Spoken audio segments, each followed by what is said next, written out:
ಭದ್ರಾ ಜಲಾಶಯದ ಬಲದಂಡೆ ನಾಲೆ ಒಡೆದು ಬಹುಗ್ರಾಮ ಕುಡಿಯುವ ನೀರು ಪೂರೈಕೆ ಮಾಡುವ ಕ್ರಮಕ್ಕೆ ದಾವಣಗೆರೆ ಭಾಗದ ರೈತರು ತೀವ್ರ ಆಕ್ಷೇಪ ವ್ಯಕ್ತಪಡಿಸಿದ್ದಾರೆ.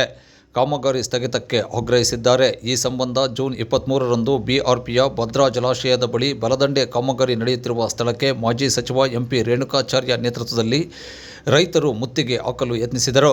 ಪ್ರತಿಭಟನಾಕಾರರು ಕಾಮಗಾರಿ ಸ್ಥಳಕ್ಕೆ ತೆರಳದಂತೆ ಮಾರ್ಗ ಮಧ್ಯೆಯೇ ಪೊಲೀಸರು ಬ್ಯಾರಿಕೇಡ್ ಹಾಕಿ ಬಿಗಿ ಬಂದೋಬಸ್ತ್ ವ್ಯವಸ್ಥೆ ಮಾಡಿದ್ದರು. ಸಿಂಗನಮನೆ ಪ್ರದೇಶದ ಬಳಿ ಪೊಲೀಸರು ಪ್ರತಿಭಟನಾಕಾರರನ್ನು ವಶಕ್ಕೆ ಪಡೆದು ನಂತರ ಬಿಡುಗಡೆಗೊಳಿಸಿದರು.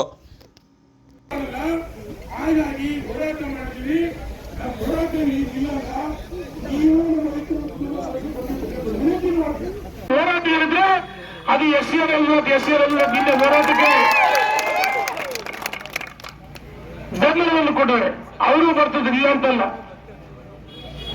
ಆದ್ರೆ ವಯಸ್ಸು ಆರೋಗ್ಯ ಎಲ್ಲ ಗಮನದಲ್ಲಿಟ್ಕೊಂಡು ನಿನ್ನೆ ಹೋರಾಟಕ್ಕೆ ಶುಭವನ್ನು ಕೋರಿದ್ದಾರೆ. ಬಂದಿದೆ ಇವತ್ತು ನಾವು ಚುನಾವಣೆಯಲ್ಲಿ ಸೋತಿರಬಹುದು, ಅದು ಕೇವಲ ತಾಂತ್ರಿಕವಾಗಿ ಸೋತಿದ್ದೀವಿ. ಅದರ ಜನರ ಹೃದಯ ಸಾಮ್ರಾಜ್ಯ ನಾವೆಲ್ಲರಲ್ಲಿ ಚಕ್ರ ಹಿಂಗೆ ತಿರುಗುತ್ತೆ.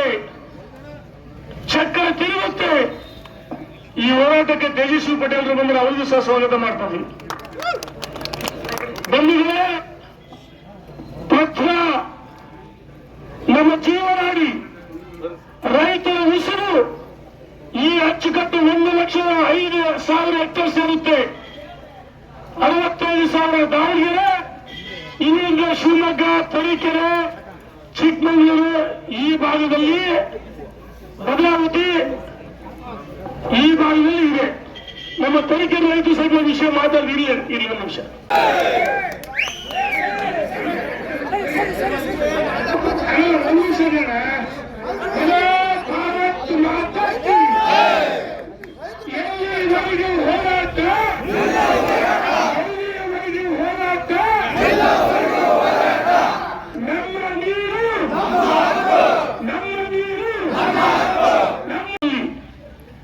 ನಮ್ಮ ತಾಯಿಯ ಹೃದಯವನ್ನು ಸೀಳಿದೆ.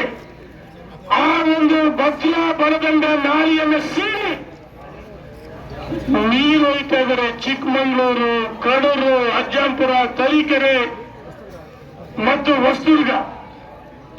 ನಾವು ಕುಡಿಯೋ ನೀರಿಗೆ ವಿರೋಧಿಲ್ಲ, ಆದರೆ ನಮ್ಮ ನಾಲಿಗೆಯನ್ನು ಸೀಳಿದಿಲ್ಲ. ನಮ್ಮ ನಾಲಿಗೆಯನ್ನು ಸೀಳಿಗೆ ಪ್ರಕೃತಿ ದತ್ತವಾಗಿ ಬಂದಂತ ಆ ಬೆಟ್ಟ, ಆ ಕಲ್ಲುವರೆಗೂ ಅದು ಹೊರಗೆ ಗೊತ್ತಾಗುತ್ತೆ. ವಿಡಿಯೋ ನೋಡಿದ್ವಿ.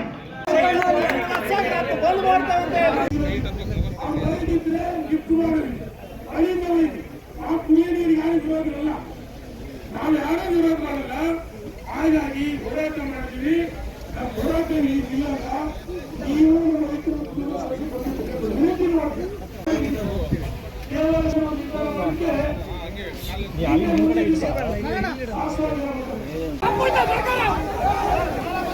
ರೈತರಿಗೆ ಮಾಹಿತಿ ಕೊಡೋದು ಅವರವರ ಕೈಯಾಟ ಮಾಡ್ಕೊಂಡು ಕೆಲಸ ಮಾಡ್ತಾರೆ.